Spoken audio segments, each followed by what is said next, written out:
Hi, true avatars, and welcome to your weekly queer video game podcast. This is episode 71, and I am your host, Zoe Wild. I am a transgender and bisexual woman, and my pronouns are she, her.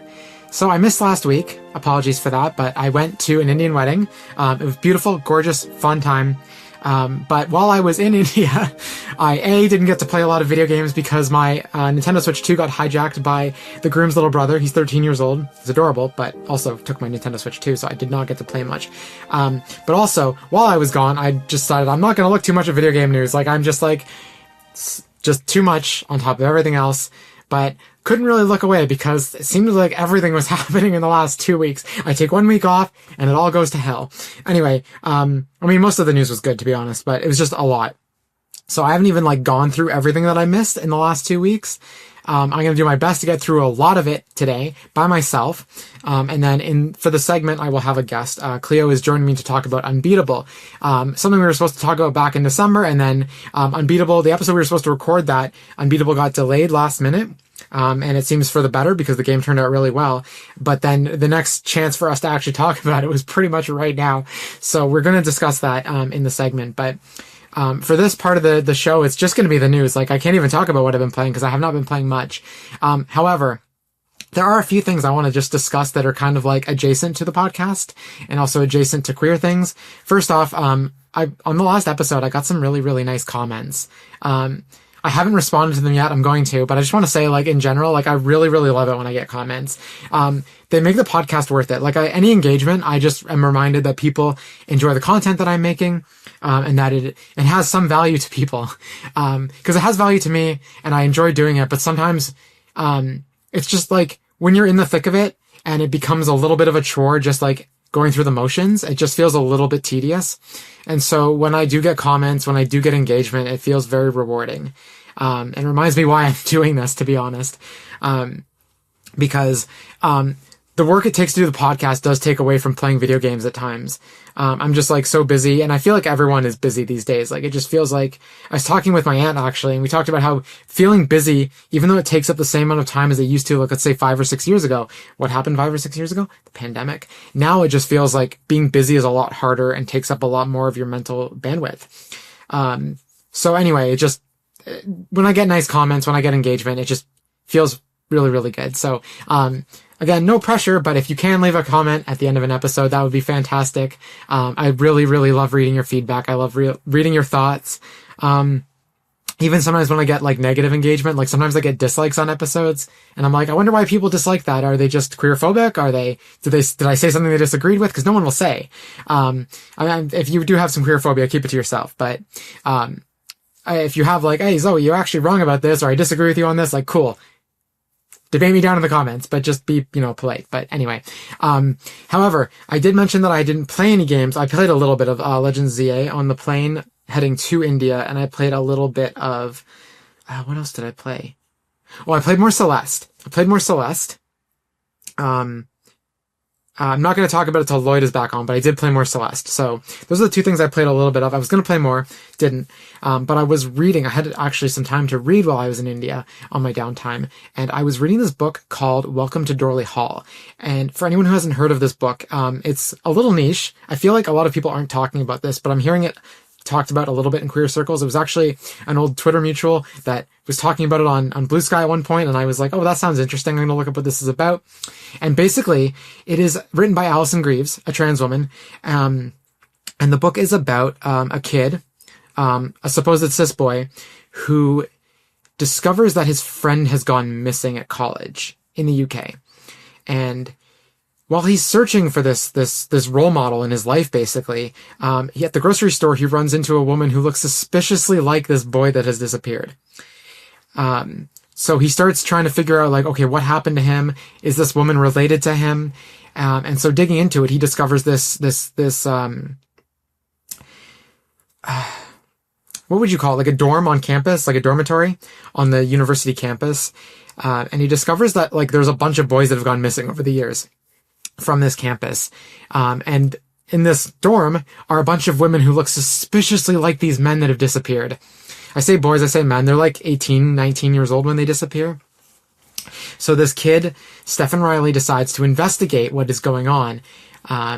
And I'm sure most trans women hearing this right now know exactly where this is going, and it is going in a similar direction to where you think it is going, but there are some twists and turns in there, and it is a wonderful story once the setup of the premise has been established.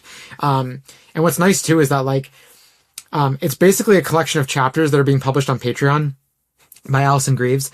And then these chapters get collected into books, and the publishing is going a little bit slowly based on the rate of the chapters being published online. But the newest book should come out the day that this episode goes live, which is book 2, which is the next collection of chapters. Actually, if you give me a second to run away from this very quickly, I can go grab the book. Thank you for waiting. I hope that was not too long. I might just like cut that out in the actual edit. But anyway, this is the book. The series is called The Sisters of Dorley, and it's called Welcome to Dorley Hall. This was published, it got beat up in my bag a little bit, but this was published, I want to say, in 2024. And book 2, which I think is called The Secrets of Dorley Hall, comes out supposedly this week, maybe next week. I'm not sure. It's not clear. I reached out to Neem Tree Press, the publishers, and they have not answered, unfortunately. Because I am dying to read more. You can read it all online. I believe you can read it all online for free as well, although I have not found where. But supposedly the chapters get published 2 weeks early on Patreon for Patreon subscribers. If I remember, in all my busyness, I will actually link the Patreon in the show notes. But I do recommend, if you're queer or at least a trans woman, check out this book series. It is awesome. If you're not a trans woman, there are a few pieces of shorthand that aren't fully explained clearly. Like they mention like a lot of like trans shorthand, like FFS, orkies, this is all stuff that you can kind of infer from context, but it was a little bit like, oh, I know exactly what they're talking about because these are this is trans terminology. But other than that, it's like fantastic too. Also, I do recommend this for people who aren't trans to kind of understand what the trans experience is like. Because I found it very, very relatable. And it was, endorsed by Tori Peters, who wrote Detransition Baby. I was not a fan of Detransition Baby. It was a fine book. I couldn't finish it. I didn't relate to it nearly as much as I related to this book. But both books are great. If you're interested in queer, trans, like stories written by trans women, for trans women, about trans women, Detransition Baby and Welcome to Dorley Hall are high on the list. Supposedly there are going to be at least 5 books because when Alison Greaves is publishing on Patreon, I'm not actually sure of her pronouns, but I assume she, her, and when she publishes, she does say that this is like going to be part of book 5. This is going to be part of book 4. So I already know that they say in the book here that there's going to be at least 2 more books published by Neem Tree Press here. We've got Secrets of Dorley Hall, and then we've got, which is supposed to come out very, very soon. And then also teased here is Enemies of Dorley Hall, which is book 3. You can see on the spine that this is book 1. So anyway, and then book 4, I think, was just kind of finished and put online. All the chapters are there, and book 5 is just starting now. I'm not sure how far the story goes. I don't want to look it up either because I don't want to accidentally fall upon any spoilers because I'm very invested. It does feel a little slow burn, but anyway, I do highly recommend it. I really, really recommend this book. Please go check it out. Again, it's getting a little hard to find book 1. I'm not sure what the publishing status of this is. It looks like there's a reprint from a different publisher coming later this year. I hope it's more widely available. I know if you're in Toronto right now, there are still a few copies sitting around in the Indigos locally, which is where I got it from like a long time ago, I guess back when it was published. But I do highly recommend checking this out. This is what I've kind of spent a lot of my time on. I'm almost done. Like, I'm really close. And then I'm going to start book 2, which I am just like salivating for. Okay.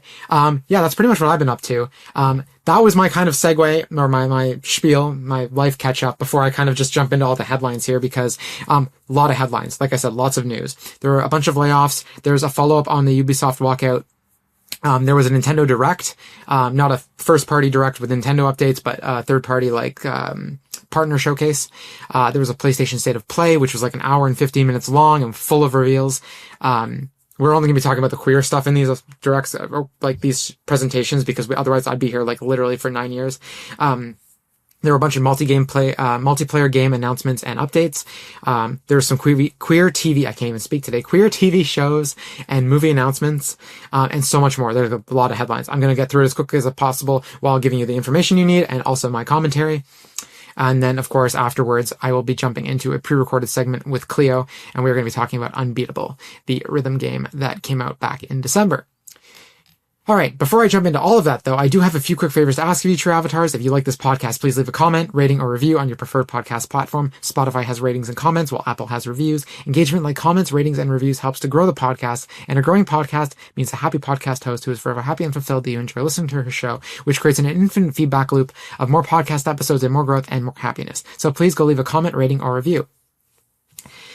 If you're watching the video version on YouTube, please like this episode, leave a comment, and don't forget to hit the subscribe button as well as the notification bell so you're the first to know when a brand new video drops. Also, please follow True Avatars, a queer video game podcast on social media. Their accounts on Blue Sky, Instagram, Twitter, Threads, Facebook, and TikTok at True Avatars, and you can also find the podcast on the official website, trueavatarspodcast.com, no spaces. And remember, this is a weekly queer video game podcast, so please check in every week. I aim to bring you news, interviews, and updated discussions that are relevant to queer gamers, so you have a safe space to check in on the world of gaming from a 2S LGBTQIA+ lens.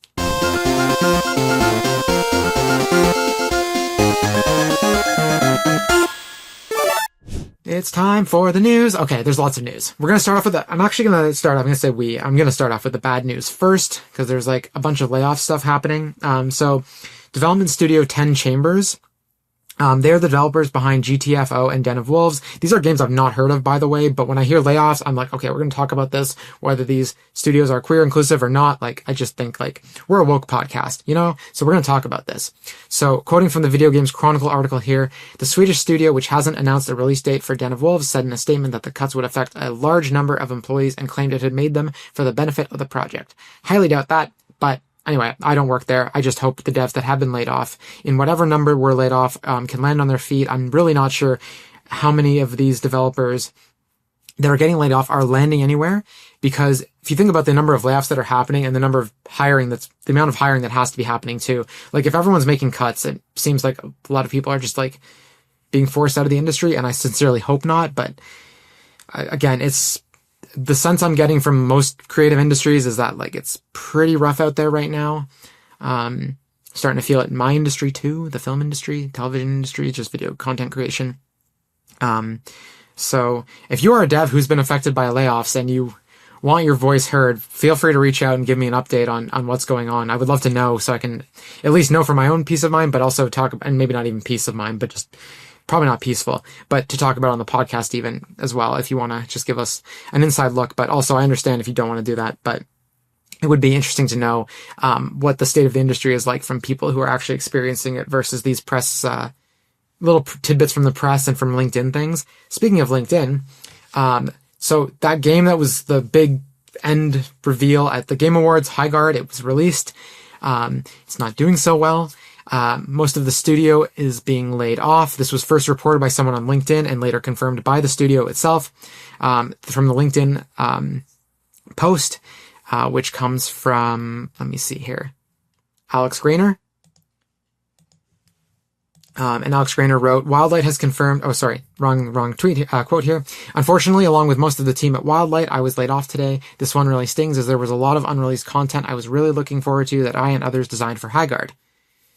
And so Wildlight did confirm this in a vague way. They wrote, Wildlight has confirmed it's made, or VGC wrote, Wildlight has confirmed it's made an unspecified number of layoffs. And then Wildlight said, today we made an incredibly difficult decision to part ways with a number of our team members while keeping a core group of developers to continue innovating on and supporting the game. We're proud of the team, talent, and the product we've created together. We're also grateful for players who gave the game a shot and those who continue to be a part of our community. I'm not sure what the player count of High Guard is right now. I understand that if the player count goes down, there'll probably be more layoffs. The game I don't know if the game is even going to be shut down. But the way Alex Rayner was talking seemed to be like, maybe the implication there is that some of this unreleased content will go unreleased, although Wildlight seems to confirm that this content is going to move forward. I imagine that would be based on the player count. And if that continues to either remain steady or increase. But multiplayer games really have a hard time taking off these days because there's already so many ones that already have like their claws in people. So I'm really not sure how many more of these multiplayer games can kind of survive. And there's another one they announced last week that we're going to talk about as well in the podcast, which actually kind of looks cool. I feel like I have a sixth sense for most of these when they're going to tank. Like I saw Concord immediately and I thought like, okay, this seems like cool characters, but I'm not sure why I would want to play this. Basically, I feel like But then again, I also don't play any multiplayer games, but I just have this like sense that like some of these are going to be dead on arrival. I think the Horizon one has a shot. That's the one that got announced this week. But there was nothing about Highguard that screamed to me like, this looks fun to play. And I don't mean to crap all over the devs' work. I'm sure they worked very hard, but as a product and as a player, I just don't see what is special about Highguard versus other multiplayer games. Why should I play this? But then again, the only multiplayer game I've really gotten into is Rocket League. And even that has kind of crapped the bed a little bit. So maybe I'm not the target audience, but I do kind of, I just feel like when I see a reveal, I'm like, this looks fun or this doesn't look fun. And the Horizon one we're going to be talking about later does look fun. So I don't know. Maybe it has a better shot. It also has an established IP behind it. And it is coming from the main devs. Anyway, Highguard, I hope the people that are left on the team can stay there, and I hope the game does well for the sake of the developers. But again, if the game isn't fun or worth playing, I don't know how long it's going to be sustainable for to continue developing and creating content for that game. Speaking of companies that are, this isn't even a segue, let's just talk about Ubisoft at this point. So Ubisoft has been not doing so hot lately, with a lot of restructuring, and the response to that restructuring that I think I talked about, I think it was the last episode I talked about this, but it might have been the episode before that, that Ubisoft was, at least the French unions were calling for a walkout of all of Ubisoft's workers over the world. They called for a 3-day walkout / strike from February 10th to 12th. This walkout did happen. 1,200 workers did join in out of an approximate 17,000 employees. It's not even 10%. I'm proud of the people that did walk out.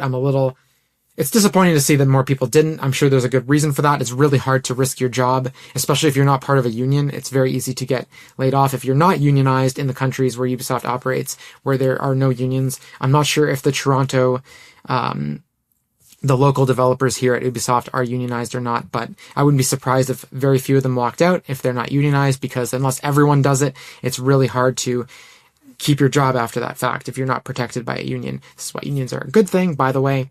I'm very tired of reading anti-union sentiment, even if it's bots and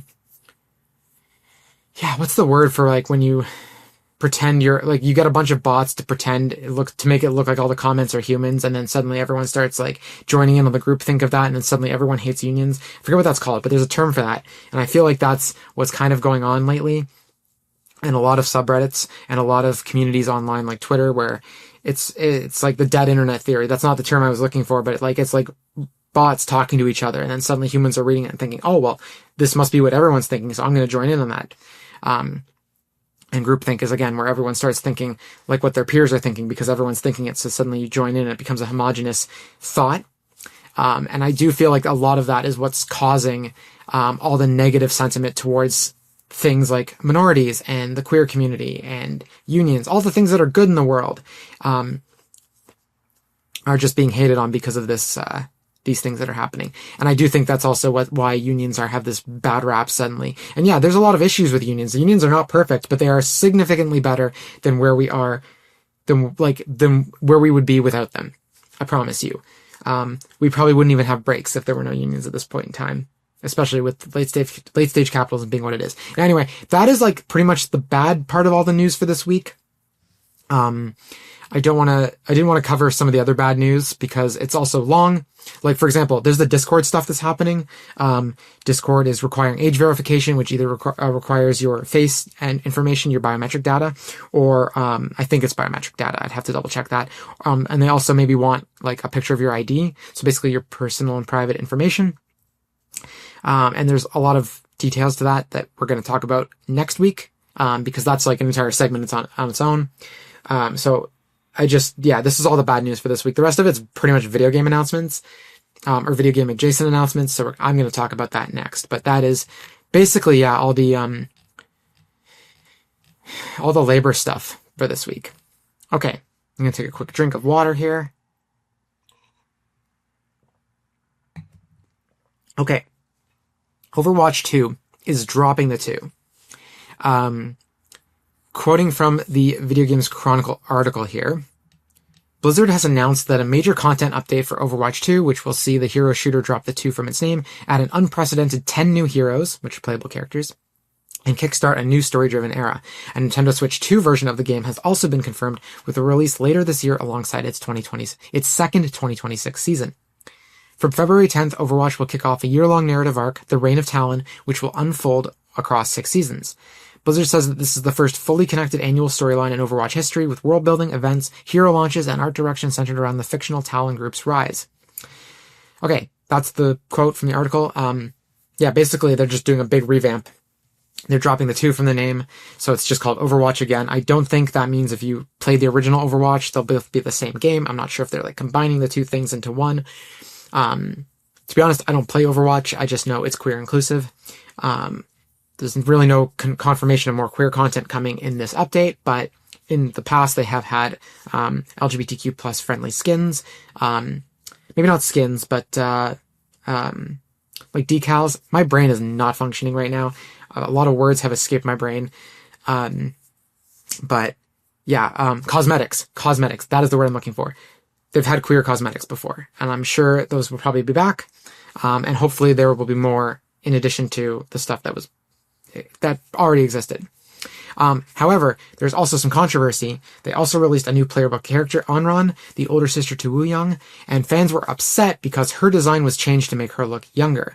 Apparently, fans feel that there are too many young female character designs already, and she's supposed to be older than the character that she's the older sister to, right? So you expect her to look older. We already saw her design in a previous reveal, and even Onran's voice actor was disappointed by the design change. So Blizzard is correcting this, though.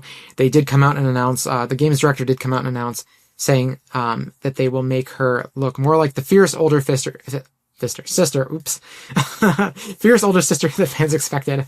The update is coming in Season 1, which is happening now, but there are no specifics yet. I'm not sure how long a season lasts either, but I have to imagine that if Season 2 is debuting this year, then we'll see the characters sometime this year, before the release of the Nintendo Switch 2 version.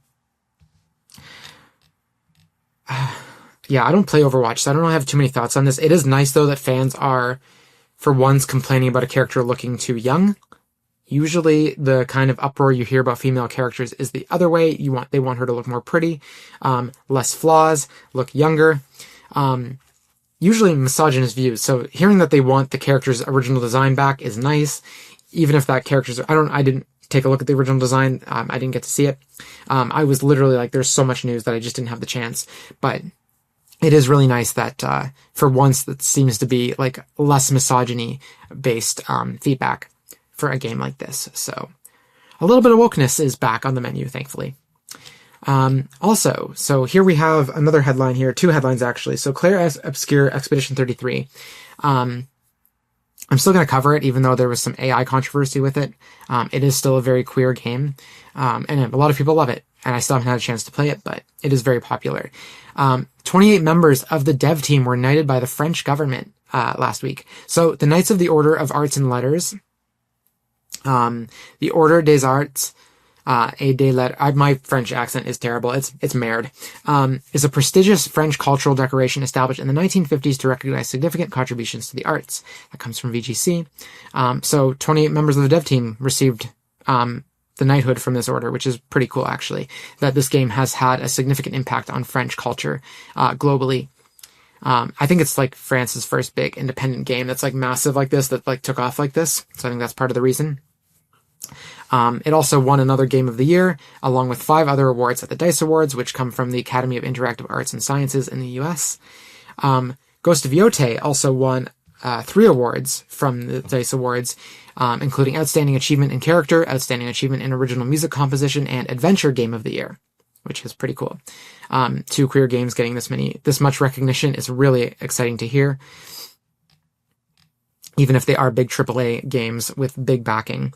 It is really important that we have queer representation in these bigger games as well, even if it's not perfect. Like, there's really nothing queer about Ghost of Yotei, aside from anything that Erika Ishii brought to their performance. But the game is not inherently queer, but it does feature a queer actor in the lead role, and I think that's really important representation, even if most people playing the game probably have no idea about that, because Erika Ishii is very cis female presenting in the character. But in real life, if they do any Googling of Erika Ishii, they will see that people will see that Erika Ishii is very much queer in every sense of the word. And if again, I've talked about this on the podcast before, but Erika Ishii is gender fluid, and goes by, I think, any and all pronouns. So, for anyone who doesn't know, I know there's been some new people listening to the podcast or watching the podcast in the last couple of months. So anyone who's like hasn't gone back to listen to, I know some people do go back and listen to old episodes when they discover it, but if they don't and you want some context, I will always do my best to provide context. Okay, sorry, I'm a little manic today. There's a lot to get through. A lot of fun headlines coming up though. Let me just take a drink of water here. So there is a Baldur's Gate 3 TV series coming from Craig Mazin. If anyone doesn't know that name, I bet you've seen Craig Mazin's work. Not only did Craig Mazin, I think, work on some of the scary movies. You're thinking, Zoe, what? Craig Mazin also worked on the Last of Us TV show. So far, all 3 seasons, I think. And also the Chernobyl show that brought him out of the scary movie world and into like prestige TV world. If you haven't watched Chernobyl, it's not super queer, but it is super awesome. You should go watch it. It's really well done. I don't say awesome in it's like a nerdy kind of like Game of Thrones awesome, but it is a very exciting, well done, edge of your seat show about the Chernobyl disaster from the 80s. The accents are a little too British though, considering they shouldn't be British, but anyway. This comes from the Deadline article. Unlike HBO's The Last of Us, which retold the story from the PlayStation games, the Baldur's Gate TV series will be a continuation to the games, telling a story that takes place immediately after the events of Baldur's Gate 3, as the characters old and new are dealing with the ramifications of the events in the 3rd game. Quoting here, I was already quoting, but this is Craig Mazin's quote. After putting nearly 1,000 hours into the incredible world of Baldur's Gate 3, 1,000 hours. Sorry, I whispered that. It's probably going to get cut out of the filter. 1,000 hours? What? It is a dream come true to be able to continue the story that Larian and Wizards of the Coast created, Mason said. I am a devoted fan of D&D and the brilliant way that Sven Vinke and his gifted team adapted it. I can't wait to help bring Baldur's Gate and all of its incredible characters to life with as much respect and love as we can. And I'm deeply grateful to Gabe Morano and his team at Hasbro for entrusting me with this incredibly important property. I don't know how he has the time to play 1,000 hours of a video game while also showrunning The Last of Us and now Baldur's Gate 3. Zero idea. I barely have time to play like 20 hours of a game in a week. And I know he didn't probably play that 1,000 hours in a week, but I don't think I've ever played 1,000 hours of a single video game, not even a Pokemon game. So that is impressive. Although you do want to hear that the person making the show is a big fan of the content they're basing the show off of. It's also really cool that some of these shows are not direct adaptations. It leaves a lot of, I'm not as big a fan of like continuations through a different medium. I do like to see my favorite stuff adapted to the screen instead of kind of like followed up on. However, it does mean that there is less room to change things that have already been established in a way that you know in your brain. And also the story gets to continue at least somehow because Baldur's Gate 4 is going to come from a different studio if it ever comes at all. We know that Larian is not working on Baldur's Gate. Probably due to the fact that Hasbro has not granted them another license, or they simply don't want to work on Baldur's Gate anymore. Maybe they're just tired of it. They've made 3 of those games and they're done. I'm not sure, but it is nice to know that this will satiate fans in the meantime before Baldur's Gate 4 comes. I'm sure it'll be many, many years before it comes, because if a new studio is working on it, they A, have to get their bearings, and B, develop the game, and games take so long to make now that like it could be a long time before we see Baldur's Gate 4. And again, we don't even know what state Baldur's Gate 4 will be in. Will it continue the story? Will it be a new story? Will they respect what came before because it's a new dev? Who knows, right? So anyway, this is a good stopgap. Really good stopgap. And also, given the fact that Craig Mazin was also very respectful about keeping all the queer stuff, at least so far, we haven't seen the trans kid yet in season 3 of The Last of Us. But assuming he's in it, we hope that at least Baldur's Gate the TV show, whatever it ends up being called, will at least have all the queerness that the game had as well. Also, the Helldivers movie, Jason Momoa has been cast as the lead role. As previously mentioned, Justin Lin is directing. For anyone who doesn't know who Justin Lin is, Justin Lin directed the 3rd Star Trek movie in the, the Kelvin timeline. So there was the J.J. Abrams remake, there is the J.J. Abrams sequel, which was the remake of Wrath of Khan, and then they did Star Trek Beyond, I think, and that was Justin Lin directed that. And Justin Lin also directed Fast and Furious 3, 4, 5, 6, and then I think 9 as well. But those were the best Fast and Furious movies that were made. I'm a big fan of the Fast and Furious series, and Tokyo Drift has got to be one of the best racing movies ever made. It's great. And that was from Justin Lin. So I have faith that even if Helldivers is not a queer movie, it will at least be a fun one. Because he directs action very well. And also announced in this press release, or in this Deadline article, is that the movie is coming November 10th, 2027, which is not that far away, which means shooting has to start soon. So we should be seeing a trailer for that probably next year. Probably about a year from now. We'll probably start hearing about a lot of marketing, if not set photo leaks and stuff like that throughout this year. Okay, so earlier I mentioned that there is a new multiplayer Horizon game coming. So a few months ago I talked about a mobile game that is also multiplayer coming called Horizon Steel Frontiers. This is not that game. So Guerrilla, the studio behind the actual Horizon series, is making this multiplayer game called Horizon Hunter's Gathering. It's coming to PS5 and PC, unlike the mobile game, which I don't think is coming to PS5 at all. There is no release date, but this does have a more cartoony art style, so it doesn't look like the Horizon games. The Horizon games look very realistic. This looks much more cel-shaded and cartoony. It doesn't look bad, it just looks different. Sorry, I need to take a drink of water here. But Guerrilla, in their announcement, despite making this multiplayer Horizon game, did reiterate their commitment to single-player games. They didn't say anything about making Horizon 3 or whatever. They might not even be making another Horizon game, but this game does seem to be continuing the Horizon world building and story. It is canon, actually, to all the Horizon games, which is kind of fun. Aloy is in the game, but she doesn't seem to be playable. She just kind of like is there to kind of like bridge the gap between the story. Basically, she recruits a team of like hunters to fight the beasts in the games. I can't remember what they're called. I couldn't finish the first. I did finish the first Horizon game. I couldn't finish the DLC. I like the story of Horizon. I like the world. I do not like the gameplay. It is just not for me. That is okay. If you like it, that is not to say I think it is bad. It is just not for me. But I didn't play Forbidden West. I just played Zero Dawn. This is a multiplayer game. I mean, multiplayer games aren't really for me, but this game does look really cool. It's a small roster of characters that will grow over time, and the gameplay shown was very much not final, but the combat does look very similar to Horizon, which is super tactical, but it looks a little bit more faster and fluid and a little more arcadey. It's also team-based combat instead of single-player combat, so that is reflected in the gameplay style as well. It looks very dynamic and flashy and fluid, a little bit faster. The Horizon Zero Dawn combat did feel a little slow and clunky to me. I couldn't get into it. This looks a little more fun, a little more like you could button mash if you want to.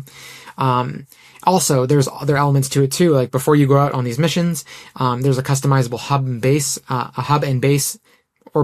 that you can build up before you head out, and you can also recruit, you can like find your other teammates there and head out beforehand. And they did say that there's a playtest coming. They didn't say when in the actual trailer, as far as I could tell, like the announcement video. But this from Video Games Chronicle, they did say that Guerrilla plans to launch a small-scale closed playtest at the end of February, which you can sign up to via the PlayStation beta program. There was no link to the beta program. I'm not sure if you can just like enroll in the beta program or not. I think I did have the opportunity to join the beta program at one point. But when I saw the link, I was actually out and about, and it was like a whole thing. You had to like sign an NDA basically. And I was thinking to myself like, okay, I could sign up for this, but anything I play in this, I would not be able to talk about in the podcast. And the only reason I was interested was to be able to play stuff early to talk about it on the podcast, and I can't do that. I just don't have time to beta test stuff as well. So, if you are in the beta program, please enjoy. Let me know how it is. If you can talk about it. If you can't, don't break NDA. But I am very excited to see more about this, even if I just watch the cutscenes and playthroughs online. Again, a lot of people seemed very negative about this in the YouTube comments, which I guess is typical. Sometimes people are positive, but I did think it looks cooler than stuff like Concord.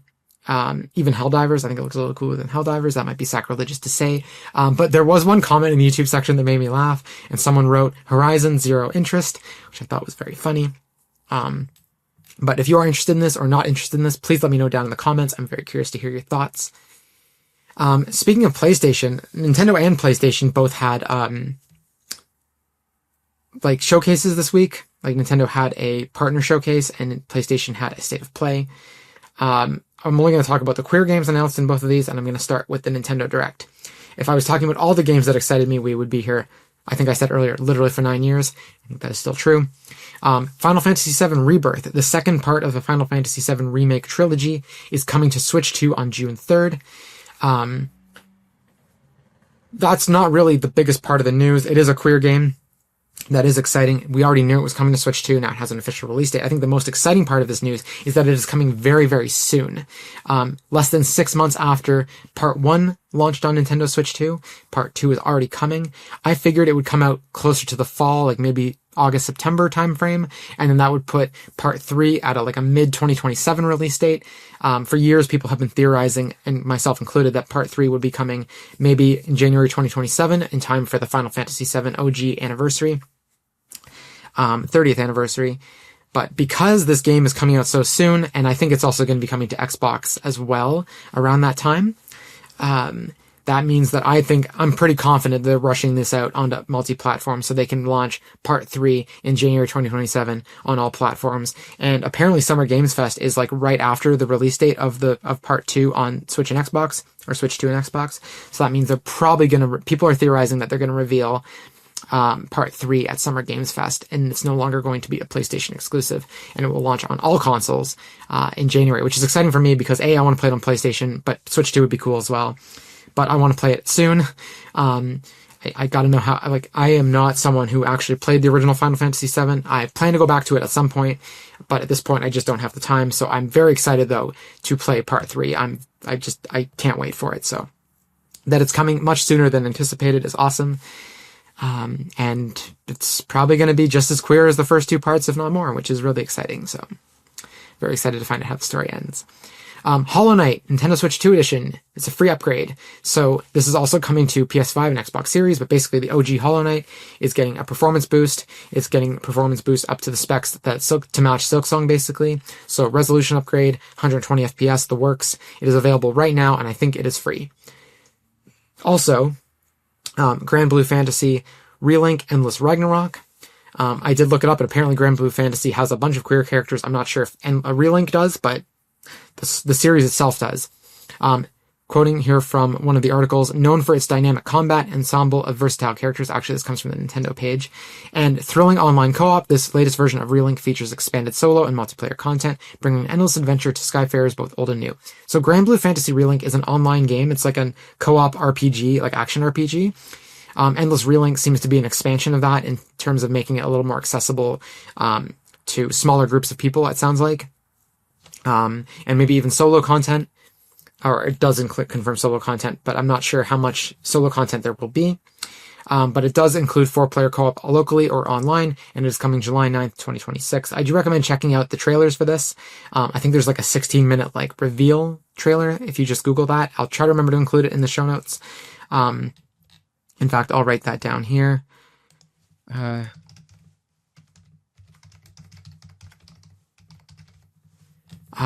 Just to include that because it did look interesting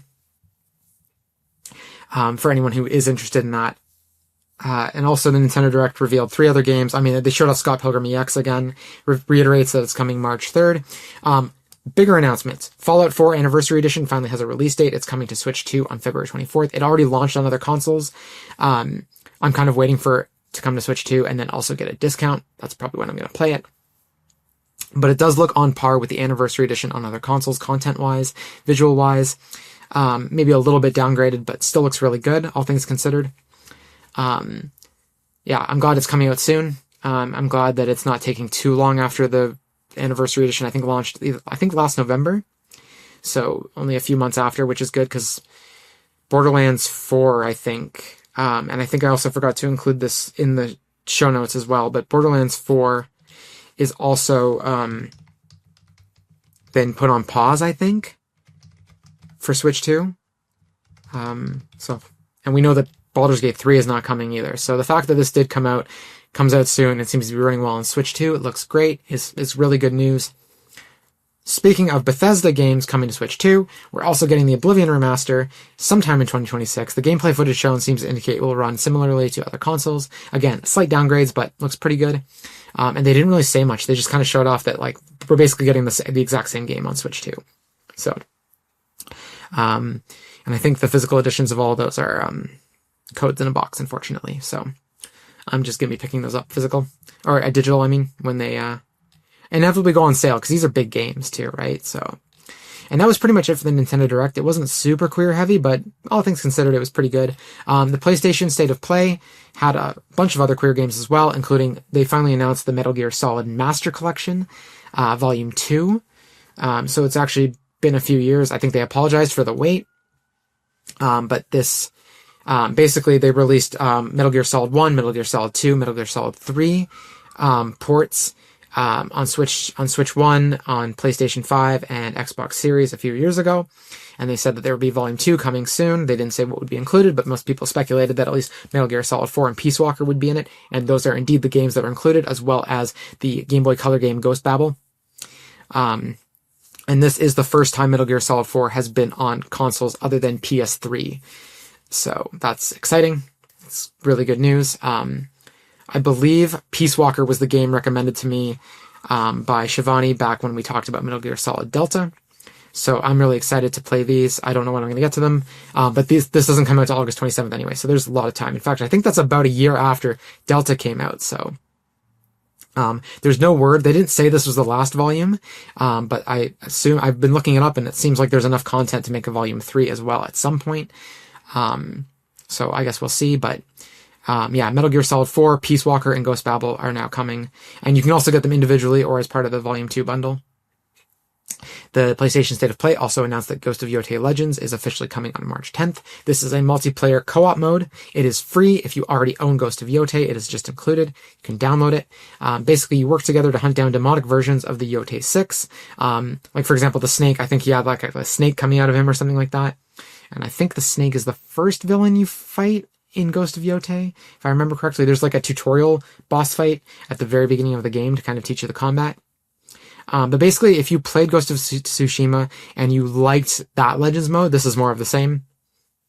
Just like Ghost of Yotei is like an improved version of Ghost of Tsushima. More of the same, but in a good way. This is also that.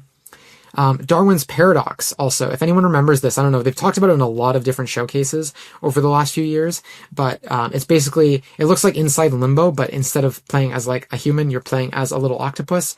Looks very cute, very funny. Illumination vibes, kind of like the Minion style vibes from the visuals, but it's getting a playable demo on all consoles, and that demo is basically a crossover with Metal Gear Solid.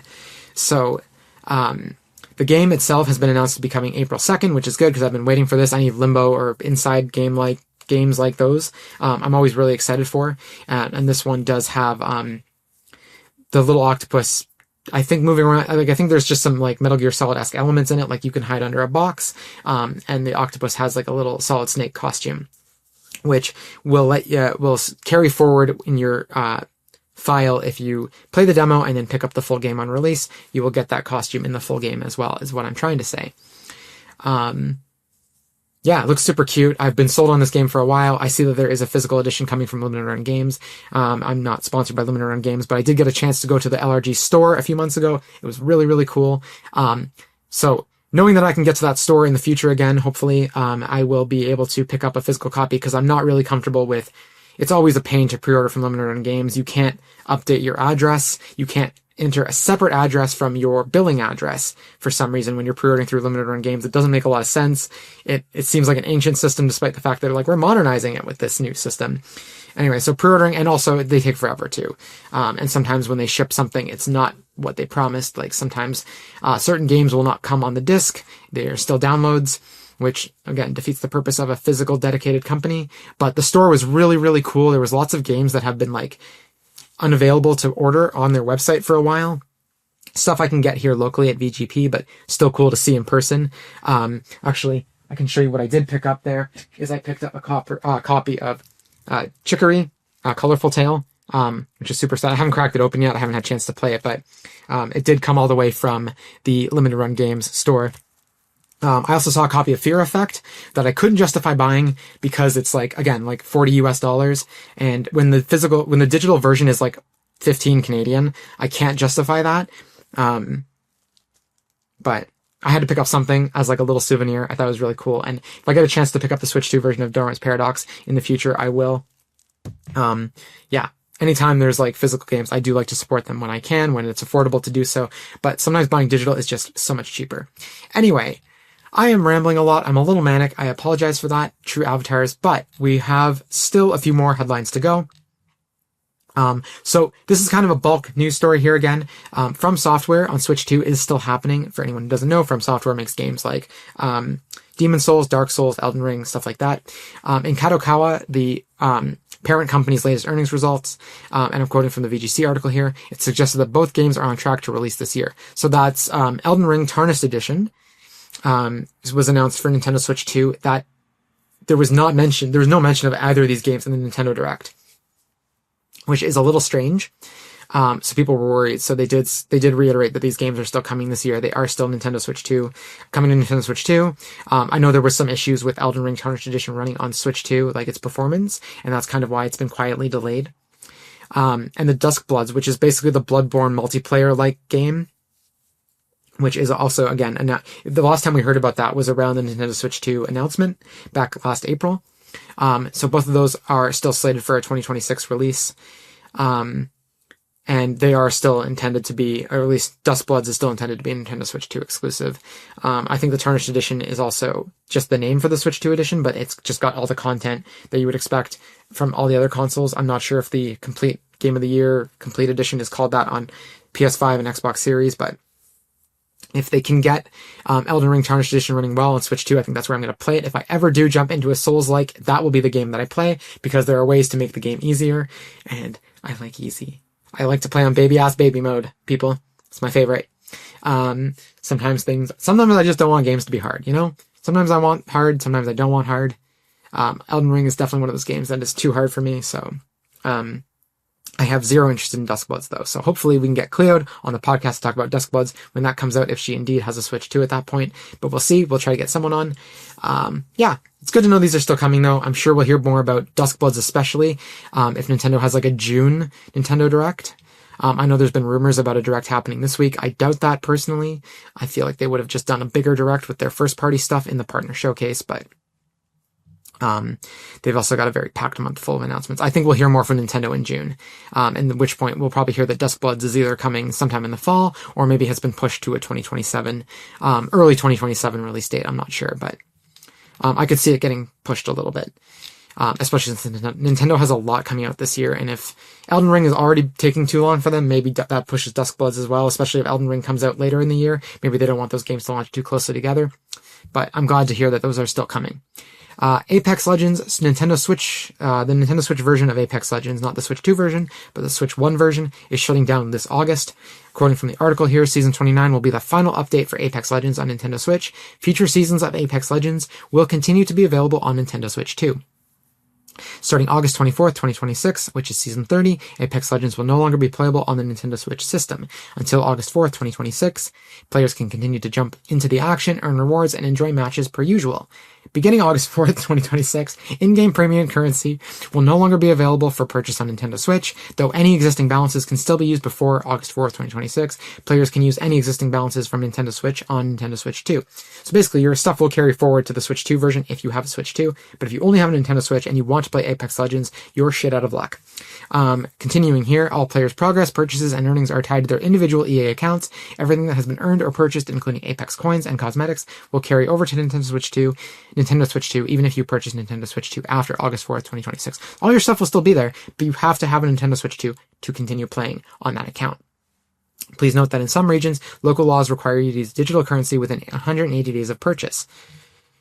Well, that's a stressful addition to the point there, but yeah, I don't know if that qualifies for Canada or the US. I'm not actually sure which regions that is the case, but if you're in one of those regions and you are playing the game only on Nintendo Switch, consider using your currency before August 4th, 2026 to at least make sure that it doesn't get wasted if you can't get a Nintendo Switch 2 before that 6-month period is over after August 4th, 2026. So I guess if it has to be used within 6 months and August 4th is the last chance to use it, that would mean February 4th, 2027 is your last chance to use that digital currency if you're in a region where that law applies.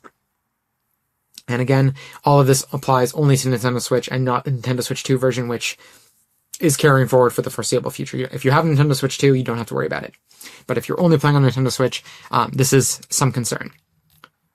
Although it's not as bad as it could be, I guess, considering everything will carry forward tied to your account and not the Switch 1 version itself. Okay, there's some Diablo news. I don't play Diablo at all.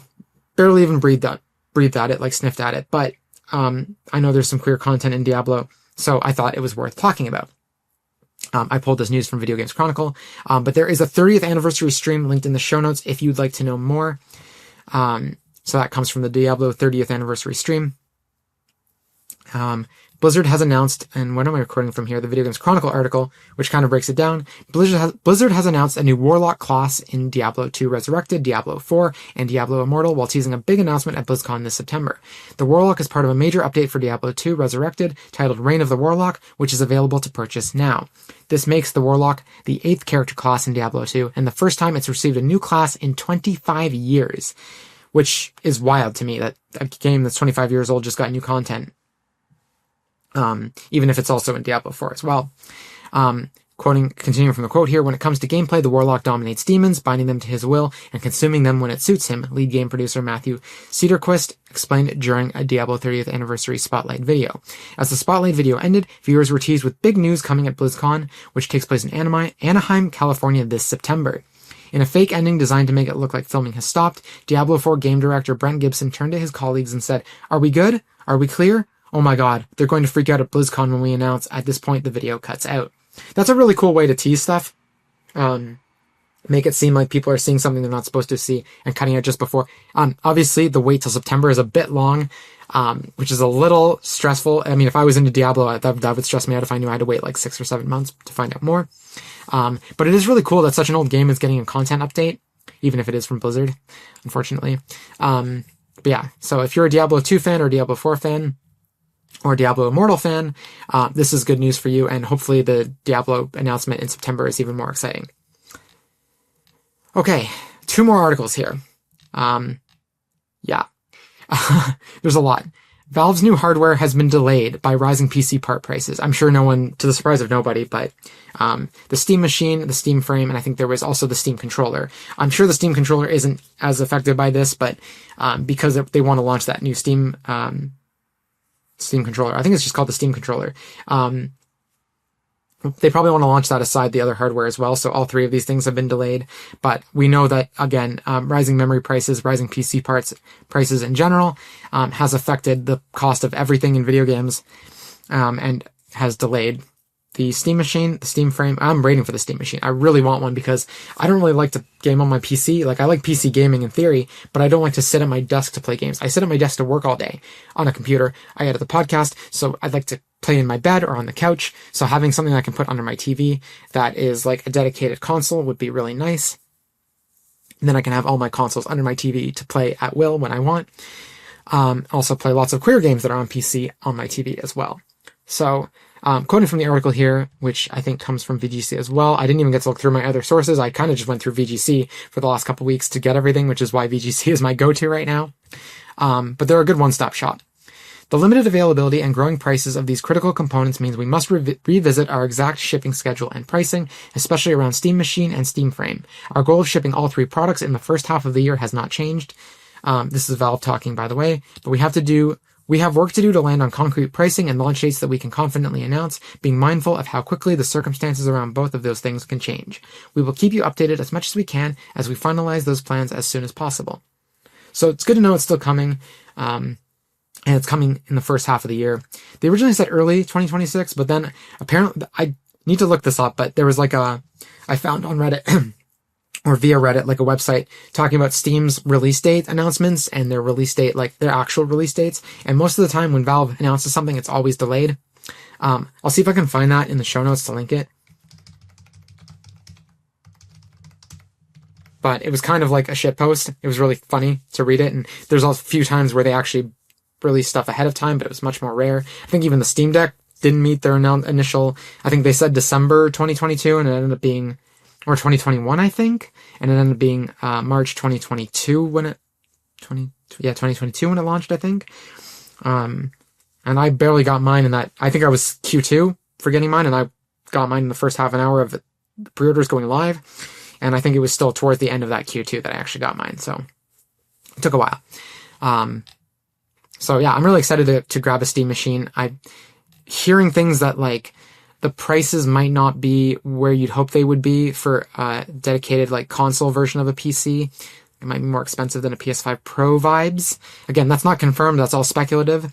But the longer we go without hearing about an announcement of a release date, of a price, of all this stuff, it does make me more nervous that the prices are going to be a little more out of whack than they should be. Again, very disappointing, considering that I think the other consoles like a Switch 2 and a PS5 will be more bang for your buck. But again, your Steam machine will have access to your entire Steam library and hopefully compatibility with most, if not all of it.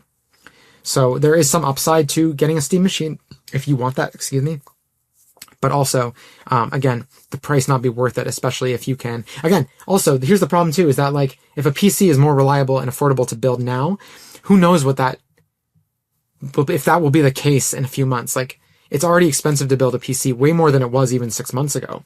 So, yeah, anyway, things are getting worse in the prices of video games. Like, this is a hobby that is consistently and very quickly becoming very expensive. All my hobbies are becoming very expensive. The only hobby that's not becoming expensive is books. Books are still around the same price they've always been. They're accessible, they're approachable, in the same way that they've always been. So hopefully the cost of paper doesn't suddenly become very expensive, because I'm not really a fan of ebooks, but I'm sure ebooks every time I find a book that I really want to buy, the ebook is always significantly cheaper. So thankfully, ebooks have not become more expensive, but all my hobbies, Pokemon cards, video games, movies, all of it, expensive. Very, very expensive. Very hard to stay in. Yeah, disappointing, honestly. Really disappointing that the cost of living is just kind of like slowly squeezing us all, not only pressure-wise, but also wringing us dry of all our money. So, all right. One final piece of news that I'm sure is going to sound strange to most people listening to this podcast, but I'm going to stand by this one. This is going to be a weird one, but there is a new Thomas the Tank Engine open world video game, train simulator, coming sometime this year. They haven't announced a release date yet, but it's called Thomas and Friends Wonders of Sodor. So if you've ever wanted to travel around the fictional island that's where Thomas the Tank Engine and all of his friends live, it's called the Island of Sodor. Last year, Train Sim World 5 debuted Thomas the Tank Engine themed DLC, where you could play as Thomas the Tank Engine or Devious Diesel on a British railway. I think it was the West Somerset Railway. And then you could, after that story content was finished, you could take Thomas and Diesel to any railway in the Train Sim world. No pun intended. And when that happened, fans were immediately thinking, myself included, like, it'd be really cool to get a full Thomas the Tank Engine, either DLC expansion or a full game set on the Island of Sodor with actual locations from the show, books, movies, what have you. And that call was answered very quickly, actually, because it's only been a year since that DLC came out, and we already have a full Thomas and Friends video game coming. So just kind of reading from the website here where most of the information is. And before you ask, I'm going to explain that this is a queer video game. This is a queer video game. You're thinking, Thomas the Tank Engine? Queer? I don't believe you, but it is. So, first off, there are a bunch of playable characters in the base game. For anyone who doesn't know, there's Thomas, Percy, Gordon, Diesel, and Emily. Most people who are listening to this podcast might, if you're older, you might not know the train Emily. She was introduced a little bit later in the show. She was retroactively given the number 12, so there was always like 11 engines that were numbered in the classic core cast. They eventually added Emily to diversify and add a girl, and then eventually she was awarded the number 12 to complete that original 11 engines. She's like I feel she's honorarily a character from the books. She's the closest, like her debut episode is the closest story there has been to the original stories written by the Reverend W. Audrey, like decades and decades ago. Her story feels most like that. Anyway, so those are the 5 playable characters: is Thomas, Percy, Emily, Gordon, and Diesel. Thomas and Diesel were in the original Train Sim world. The other 3 characters are new. And all these characters will star in original stories and stories based on the books and TV show in the game. I think there's 8 stories they're including. And then if you buy the deluxe edition, or you can buy this character separately, James the Red Engine, I'm sure everyone knows James the Red Engine because, again, he's a very classic character, will come with 4 stories as part of that expansion. James is the reason this is a queer game, because when Alec Baldwin narrated the show in season 5, he looked directly at the show's creator, Britt Allcroft, and said, "Is this character gay?" And she said, "Yeah, basically. And so he played James, when he voiced James in the show when he was narrating, he gave James a very flamboyant voice. And if you watch the show in season 5 and you hear James's voice, you will understand that James is basically flaming. Flames the Red Engine. Games the Red Engine. Like, whatever you want to, put Jaymes, whatever you want to call him as a pun. Anyway, so James is technically canonically gay, even if not every interpretation of him is. A lot of the fans consider him to be a queer character. Thus, this is a queer game. Thus, I can now talk about my favorite franchise of all time on the podcast, and I'm about to get very, very annoying about it. But it looks really good. Like, all the locations are recreated very faithfully. They started with Reverend W. Audrey's original map of the island. And then they went to the TV series, and then they went to later in the TV series, and then they added some new locations as well. But it does look really cool. Like, if anyone's seen the Thomas the Tank Engine theme song, all the locations from the theme song are in the game, recreated faithfully. And I think that is just so, so cool.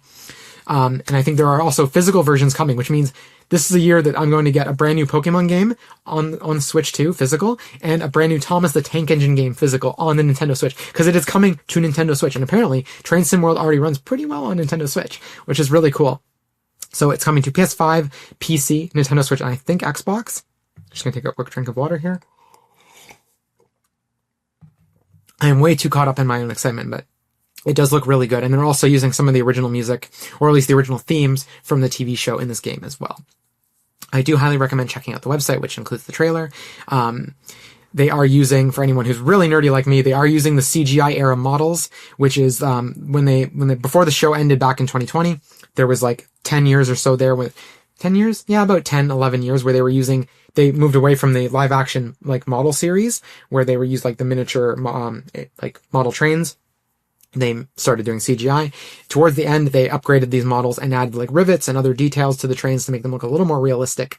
And so they have taken those assets from the show to repurpose in the games, and they have actually updated them to make the rivets a little bit smaller to make them more realistic and added a few more details, which is really cool. Also, in Train Sim World 5, when they had these characters show up, Thomas and Diesel, their faces were static. I think their eyes moved, but the expressions did not change, the mouths did not move. And it looks like at least the expressions do move, and you can change the facial expressions at will on the trains as well, which is really cool because Diesel had this like constant smirk that just didn't suit him as far as I'm concerned. It works in motion, but not static. So anyway, I'm just, really happy that they've really kind of gone above and beyond to make this. And I do hope they continue supporting with more characters in the future. There are lots of characters I'd love to see in the game, other locations too, so hopefully they add more down the line, and hopefully the release date is soon, because I really want to play this, and I'm really excited to pick up a physical copy on Nintendo Switch, because that is very, very cool.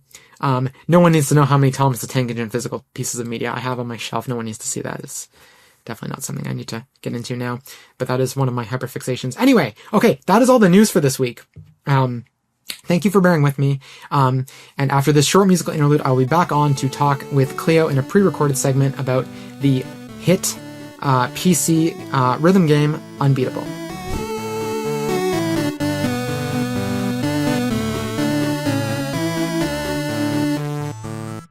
Hi, True Avatars, and welcome back from the break. I have with me Cleo. Cleo is a trans woman whose pronouns are it and she, her. Cleo is a gamer and my friend. Welcome back to the podcast, Cleo. Happy New Year. Happy New Year. Thank you for having me. I think this is going to go on live on February, but I'm saying Happy New Year. It's still January, and I still qualify that. It still just counts. For listeners. It still counts. We haven't talked like this. It still counts. It's fine. Yeah, we haven't talked at all since before. Yeah. I think the last time we spoke was actually on the last recording, which would have been, episode 66? Probably. I mean, I think so. So yeah, Happy New Year counts. It's fine. It's fine. I'll allow it. Cool. All right. Meanwhile, everyone listening in February is just like, what? What are these people? Oh my goodness. Ooh. But getting into the meat of this segment, we're going to be talking about Unbeatable, the rhythm game that reminds me very heavily of Kill la Kill and Scott Pilgrim. Obviously, I'm going to ask you if the game is reminiscent of those, but I just want to say I'm going to pretty much let you kind of like take things where you want to take them, and I'll ask questions. We were talking just before we started recording about spoilers. This is going to be mostly spoiler free. If there's a spoiler that comes up in natural conversation, we'll flag it. But otherwise, at the last 5 minutes or so of this segment, I'll kind of let you go off on spoilers, and we'll just do a quick warning there too. But we'll do spoilers at the very end, because I don't know if we'll be coming back to Unbeatable in any heavy way for the next little bit, because the podcast seems like it's gonna be pretty busy with new releases as well, and we're already 2 months late on Unbeatable. It's fine. It's fine. It gave me time to just like play it for 30 hours and just like, yeah, this game's the best game I've ever played of 2025. What are you talking about? So it's your game of the year for 2025? 100% it's my game of the year 2025. I sent a message in the Discord at like 2 a.m. one night, because I was like, oh, I'm going to finish Unbeatable. I'm like, probably near the end of the game. I played it for 2 hours. I finished like chapter 4, got through chapter 5, and I was bawling my eyes out. And it was like, no, this game is perfect. It's beautiful. Everyone should play it. So there's 5 chapters? There is, I believe it's 5 chapters with a little prologue at the very beginning, which starts playing a character. You play as a character named Eve. She's a member of the band. The band One More Final, playing a really big concert. I think it's their last one, if I'm remembering correctly. It's been a minute since I played the opening chapter. And it's like a little introduction into what the game's like, where you're walking around exploring the backstage area and you're getting called out to the front by your rest of your band. And it's like, we can't keep stalling. Get your ass out here. And it opens up with one of the first songs. It's called the Bookend song. It's the opening version of it. There are 2 versions. And it is the prelude to the game. It introduces you to Eve and Quaver, who is very clearly her daughter, in this short moment, and then it cuts, and then everything goes to crap. We cut to, I think it's a few years later, as Beat running through a field up to a house where you meet an older Quaver, like, oh, thank goodness you're here. You made it, finally. Quaver is 12, and make it a point to always pick on Beat and Quaver, because Quaver's a kid. Beat's like a full adult. It's like, yeah, you're an adult. Go talk to the other adult. Like, go do it. Like, it's really silly. But sorry, getting off track immediately. Oh my God. No, you're good. You're so good. So I do have a question for you, actually. So please. Did you play the demo? Because I've only played the demo. Did you play the demo that they released last, I think, October, November? So I have played the demo and White Label, which they put out for a few years ago as like a teaser for the game, with a little slice of what the gameplay is like, and some of the little story beats as like an introduction to the characters. So I have been playing this for a minute. Okay. So then my question for you is then, if for the demo at least, and obviously White Label too, is any of that content in the final game? White Label stuff, no. That is very much this is an early concept of what the game is. Here are some unfinished tracks that we like. These aren't going to be the final mixes of the game. Here they are in their unfinished state, and for feedback going forward. The actual demo that was released is chapter 2, I think, or like the start of chapter 2.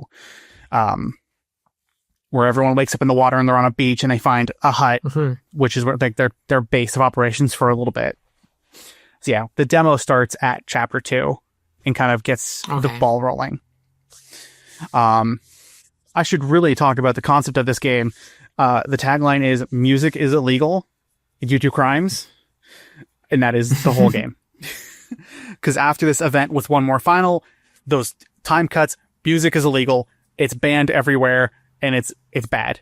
There's no music anywhere. It's all quiet. So it's about bringing the overarching concept is bringing music back to the world, finding yourself when you're lost, and kind of coming to terms with who you are and how you've changed from one point to the next. And it's very, very nice. It's very beautiful.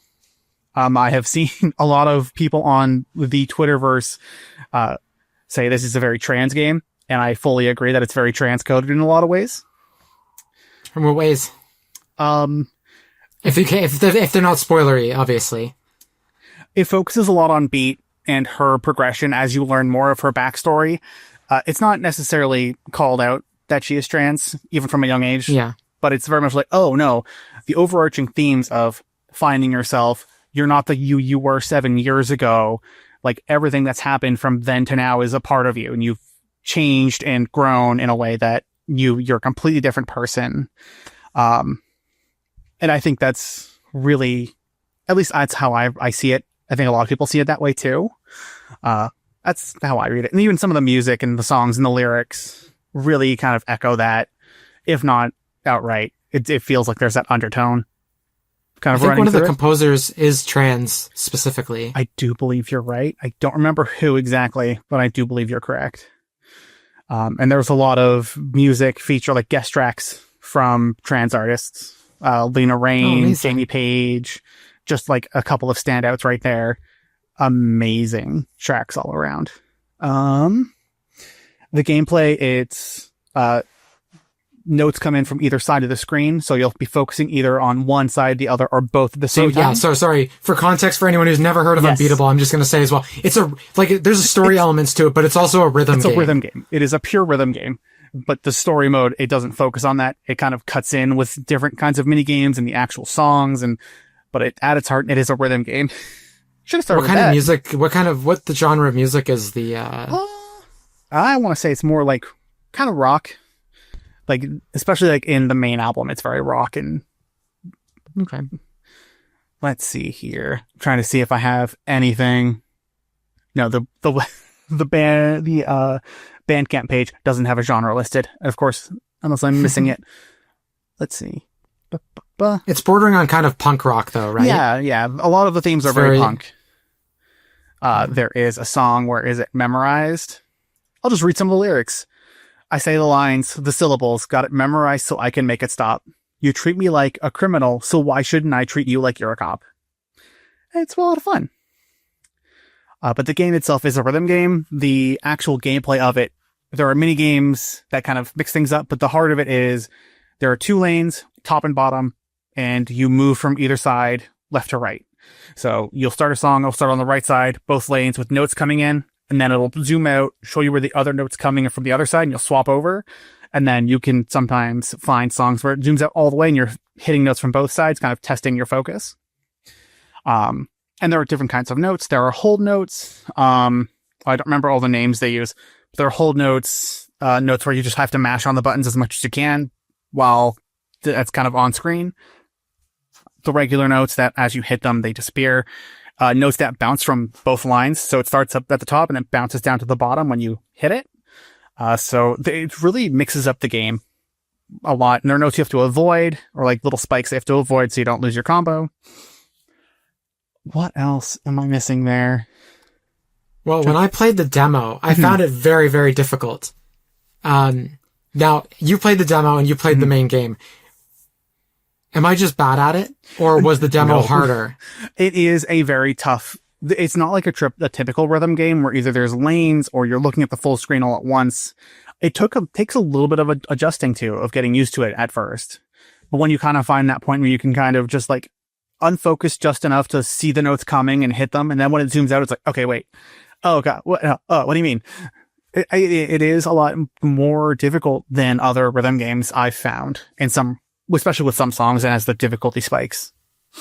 So the thing that I found difficult about it, though, and I don't know if this was just like, this is why I ask if I'm just bad at games, because in any rhythm game, like, there's a little bit of adjustment period for me. Like, maybe like, I want to say 10 to 15 seconds. Cause I used to play the drums a lot, and I feel like I have a good sense of rhythm.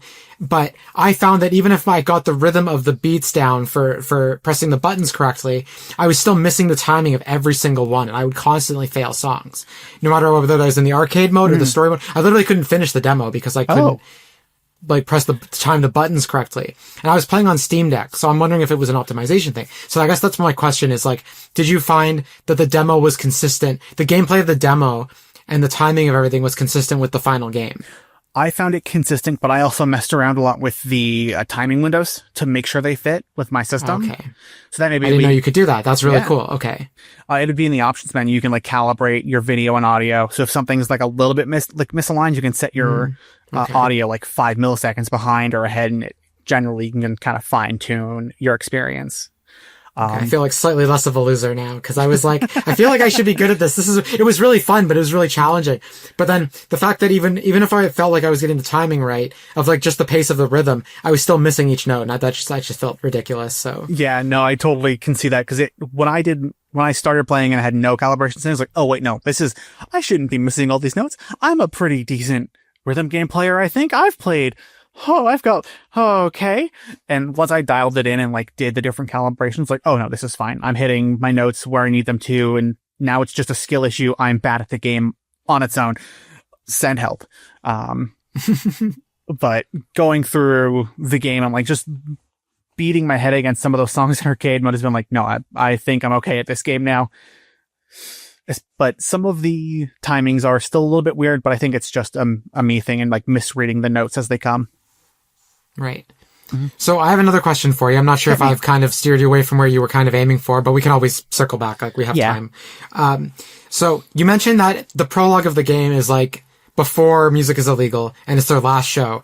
Is it their last show because music is about to become illegal? Like they're about to pass the law, or is it just a coincidence that they're about to do their last show? So this is going to veer into a little bit of spoilers. It's the reason music is illegal is because of something that happens at that last show that is the catalyst for the rest of the game. That's not revealed until the last chapter when you see it again from another angle. Okay. So it is just like the thing that happens during that show is what causes the entire game. Okay. Yeah. So yeah, that's why music is illegal, because, oh, that's bad, because you never learn what happens at the show for the entire, like, yeah, after that, music's bad. This entire, this entire security firm is built up because of it. And there's a big tower in the middle of the city, and it's like, yeah, that's their base of operations.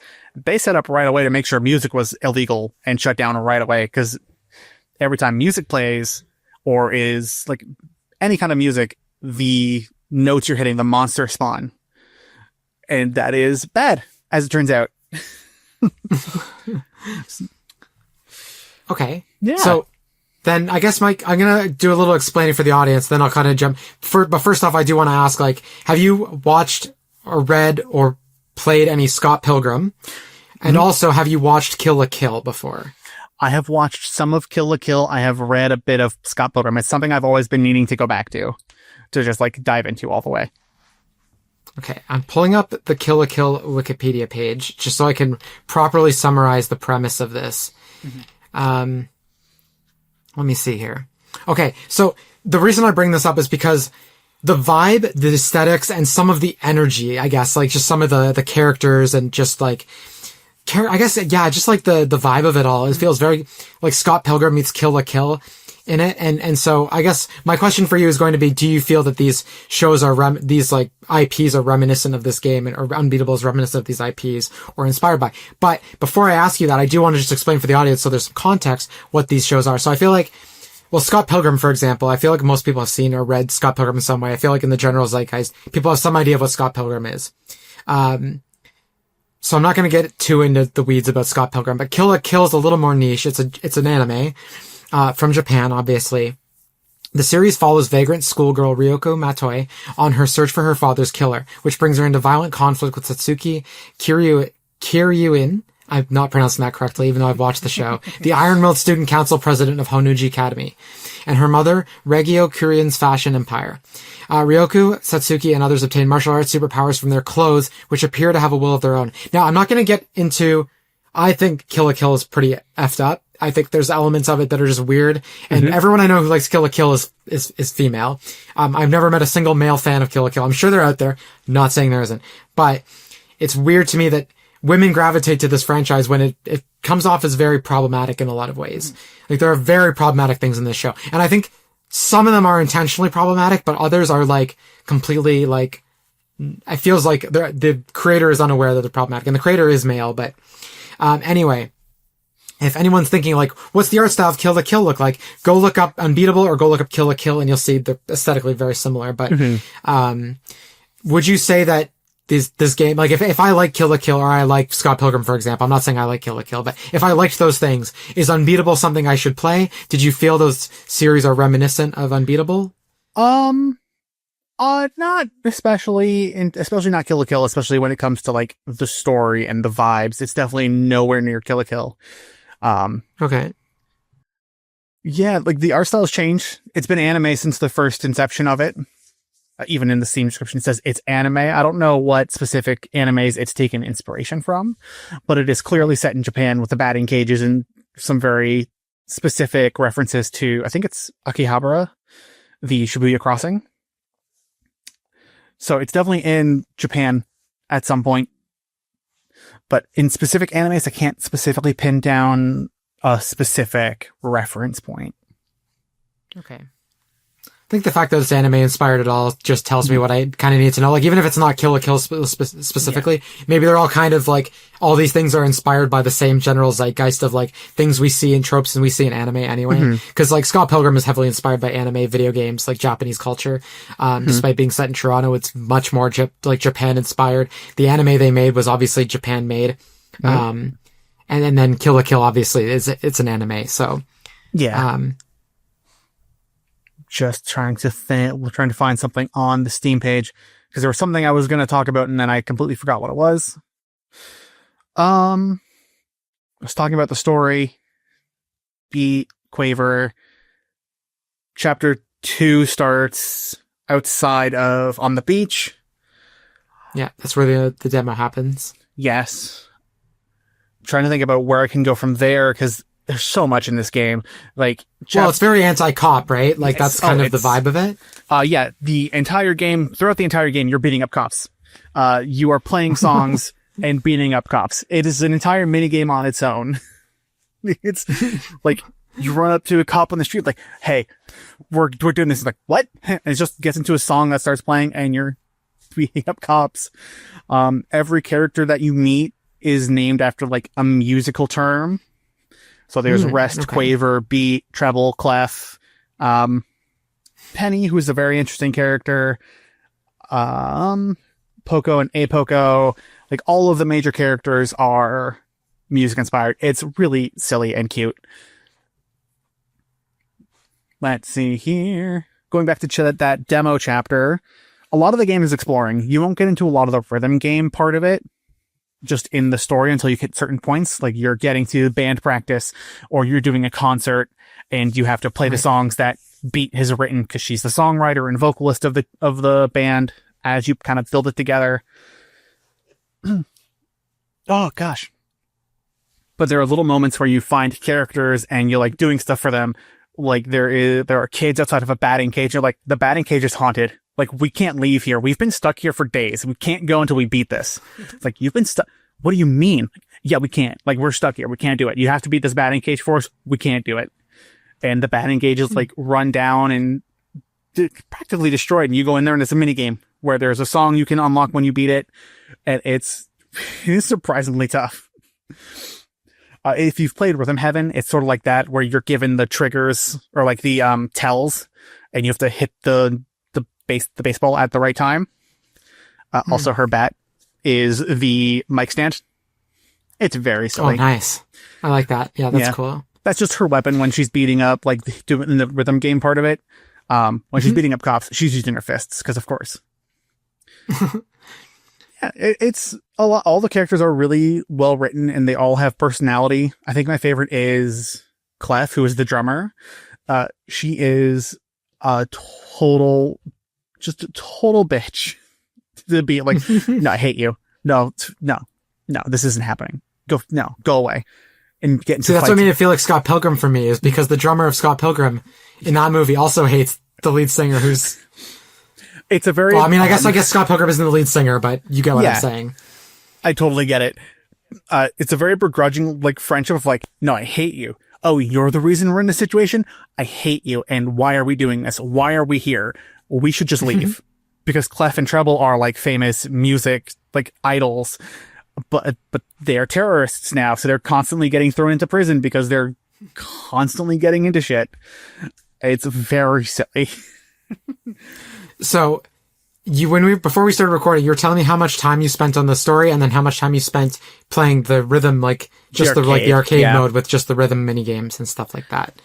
I spent about 8 to 10 hours in the story mode, kind of trying to do everything I could. Don't even have all the achievements yet, but I played every mini game. I tried to do all the little bits and talk to every character.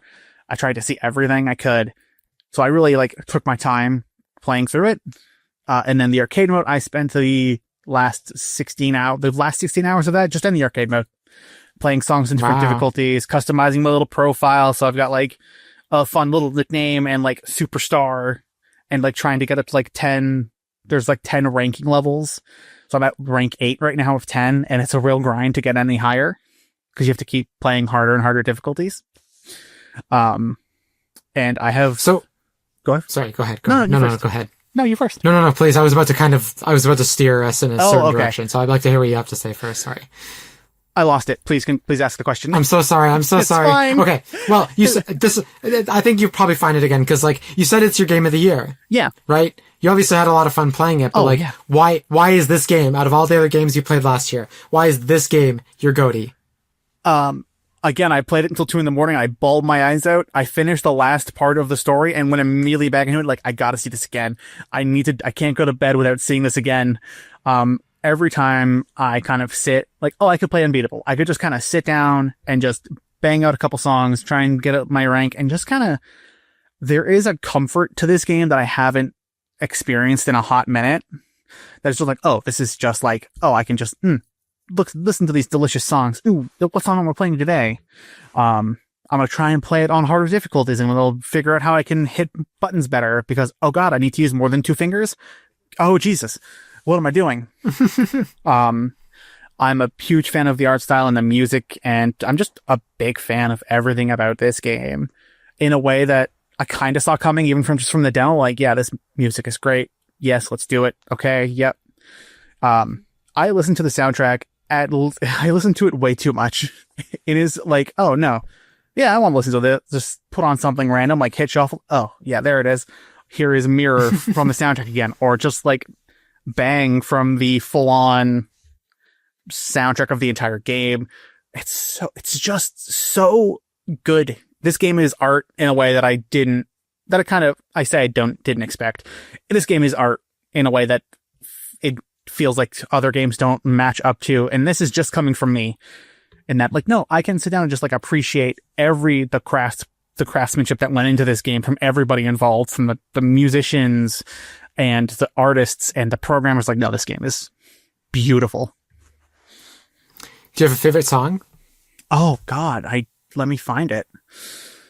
Don't play it for the podcast, but just because we'll get copyright striked. But yeah, no, that's fair.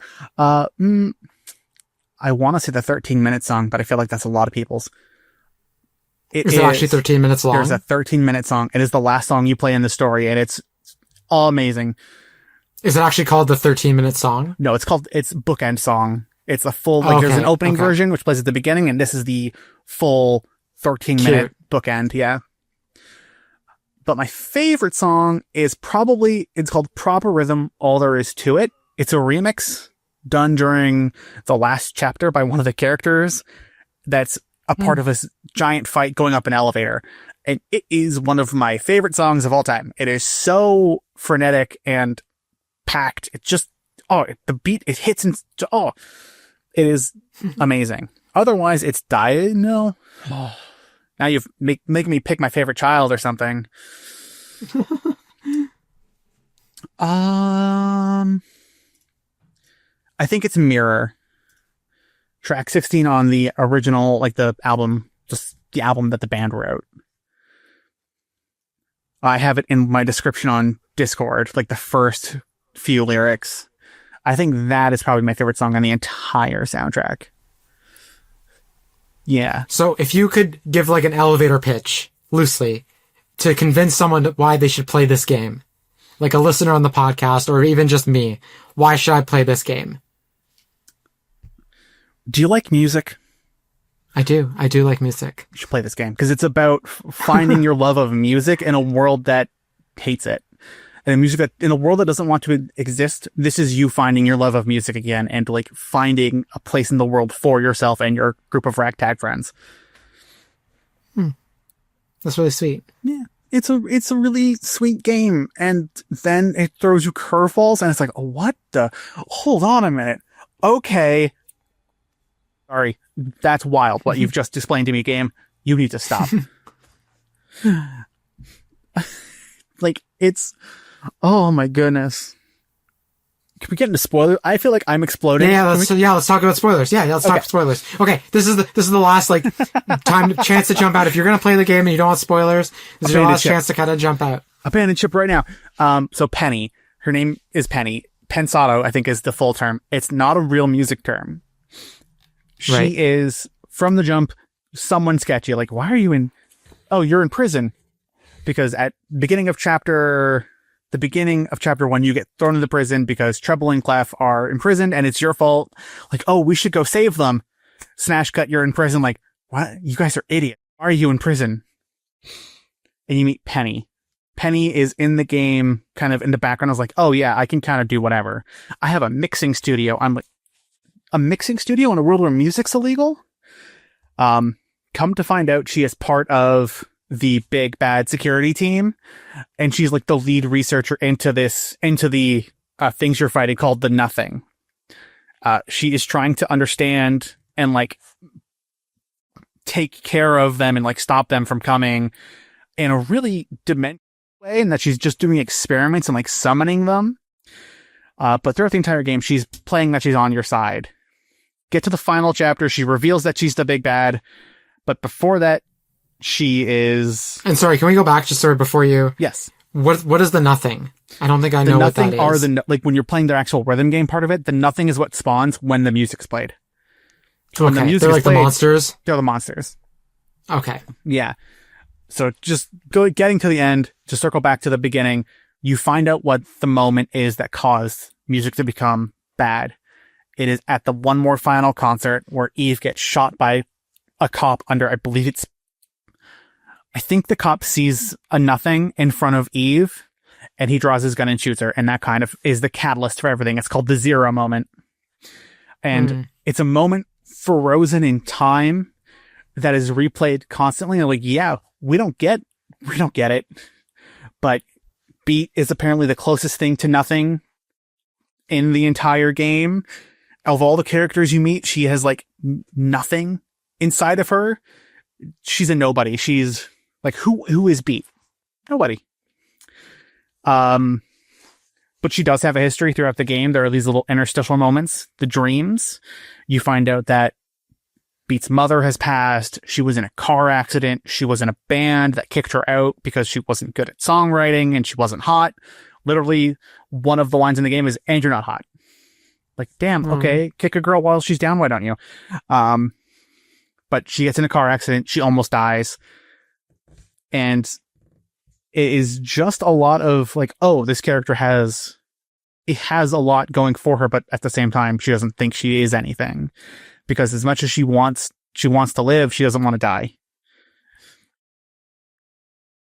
I lost where I was going with that entire segment. My God, my words, they failed me. Panic. It is a lot of game. Jesus. Should have played it again coming up to this. Penny's goal is to use Beat to try and find a way to make a person into Nothing, if I'm remembering correctly.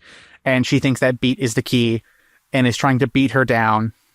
And then... Why is she trying to make a person into Nothing? Like, what's the goal there? God, I wish I could remember. There was so much going on in that last little bit. I was like, okay, this is a lot. This is so much. Oh, like, it is so much at the very end, and I genuinely wish I replayed it going into this. But now I didn't have time.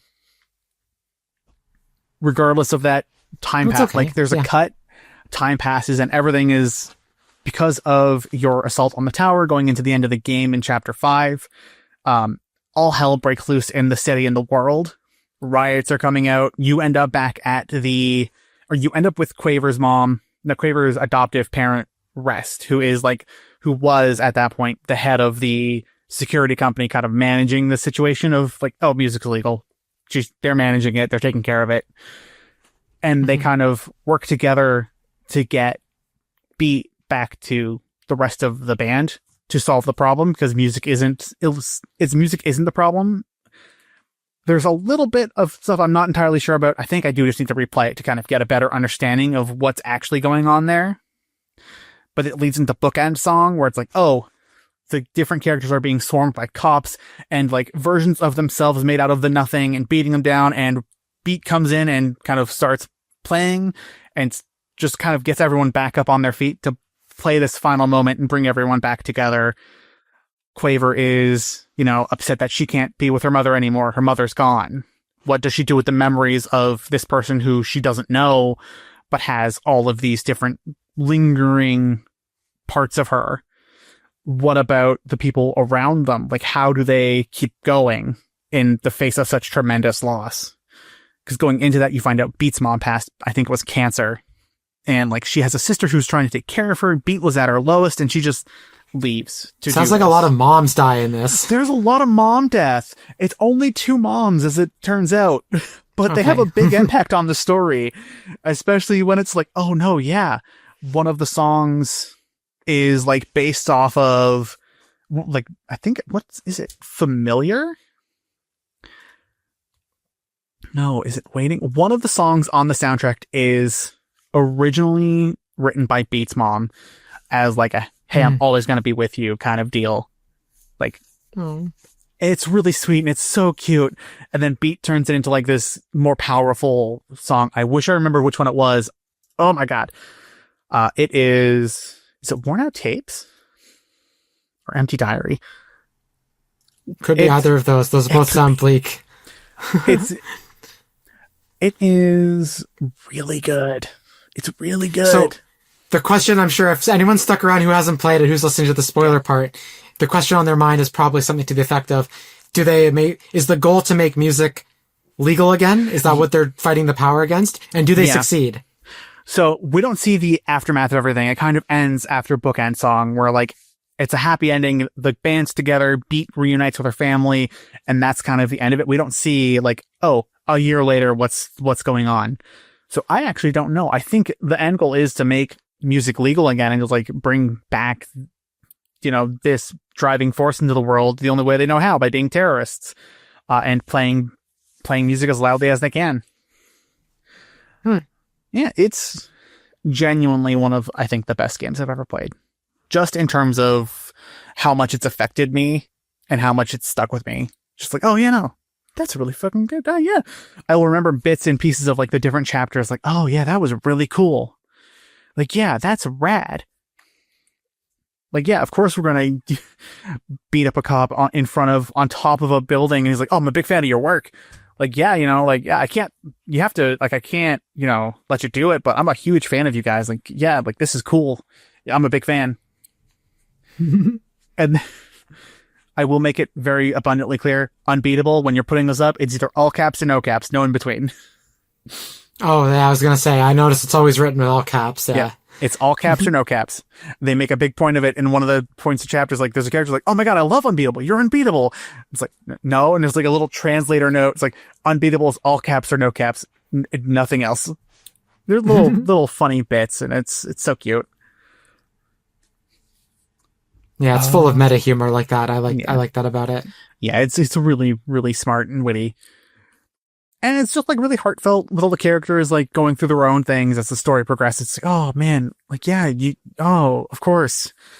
Oh, okay. Yeah, no, you feel, okay. Like we find out, like, quick spoiler again, we find out Rest was in love with Eve, but didn't follow up on it because they shared a bed one night, and Beat was like, did you and her ever? And she's like, no, she had a boyfriend. Of course, because, Quaver's there and that's her kid. But it's like, oh no. It's really sweet and just like a really cute. And a lot of that game is really good. I'm going to replay it again because then I can actually remember things and have like decent conversation about it and not be like, what if half of this I don't remember? Oh God, it was 2 a.m. Send help. Yeah, it's really fun. I like all the music. Like as you play, you unlock the different songs that you play in the story. So like you unlock the little in-betweens, like the end of chapter songs that are like the big, oh, you're doing this cool moment where you're breaking out of prison, here's the song, you can play it again. Or you're fighting a cop, like, oh yeah, of course I want that song because it's really intense and really heavy. It's really fun. Oh, glad you liked it. Yeah. Well, I think that's about all the time we have though for this segment, but where can people find you? You can find me as Cleostrophobia. That's claustrophobia, but Cleo at the front on Instagram. And I think it's just Instagram on there at this point. Cool. Amazing. Well, thank you so much, and enjoy your replay.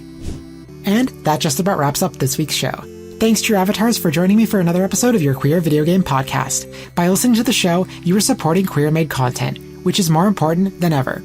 If you want to support True Avatars, it would be really great if you could leave a comment, rating, or review on your preferred podcast platform. You can follow the show on Blue Sky, Twitter, Threads, TikTok, and YouTube under the handle @TrueAvatars, all one word, and on Facebook and Instagram under True Avatars.